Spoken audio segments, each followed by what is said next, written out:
सार्वजनिक बांधकाम विभागाच्या संपूर्ण महाराष्ट्रामधील असणाऱ्या रिजनच्या आज बैठका घेण्यात आल्या।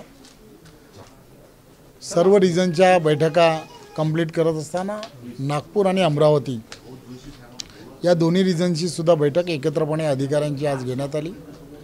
आपल्याला माहित आहे की आदरणीय देशाचे पंतप्रधान नरेंद्र मोदीजींच्या नेतृत्वामध्ये महाराष्ट्र राज्याचे लोकप्रिय मुख्यमंत्री आदरणीय एकनाथराव शिंदे, आदरणीय आमचे सर्वांचे नेते देवेंद्र फडणवीसजी आणि अजितदादा या तिघांच्या नेतृत्वामधलं सरकार सामान्य माणसाचं सरकार आहे आणि हे सातत्याने लोकहिताच्या कामांमध्ये जास्तीत जास्त लक्ष देतं।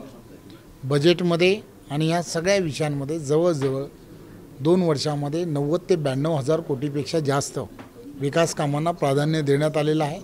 या सर्व विकास कामांची वर्क ऑर्डर्स आणि ह्या प्रत्यक्षपणे कामाला सुरुवात होण्याच्या संदर्भामध्ये गेले काही दिवस आम्ही ऑनलाईन असेल आमच्या अधिकारी वर्ग आम्ही सगळीजण बैठका घेतो आहे, सर्वांना सूचित करतो आहे, अधिकाऱ्यांना सूचित करतो आहे की आपण कोणत्याही परिस्थितीमध्ये 20 सप्टेंबरच्या अगोदर सर्व कामांना वर्क ऑर्डर दिली पाहिजे।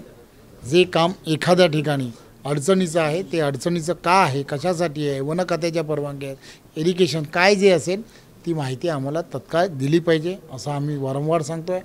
हे सगळं करत असताना आज त्यांना अंतिम अशी आम्ही सांगितलं आहे की तुमच्याकडे पेंडन्सी किती आहे, किती कामांच्या वर्क ऑर्डर होऊ शकतात आणि होऊ शकत नाहीत, त्या आपण कोणत्याही परिस्थितीमध्ये 15 तारखेच्या आत 15 तारखेला पुन्हा इंजिनियर डेचा कार्यक्रम जो आहे तो याच रिजनमध्ये होणार आहे।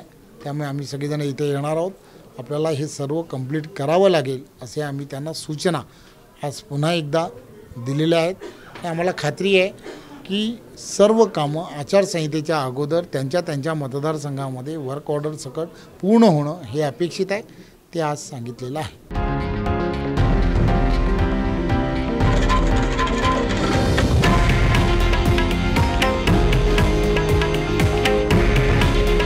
हे आहे देशातील नंबर 1 न्यूज नेटवर्क आणि आपण पाहत आहात TV9 मराठी। काळजी तुमची, हित महाराष्ट्राचं।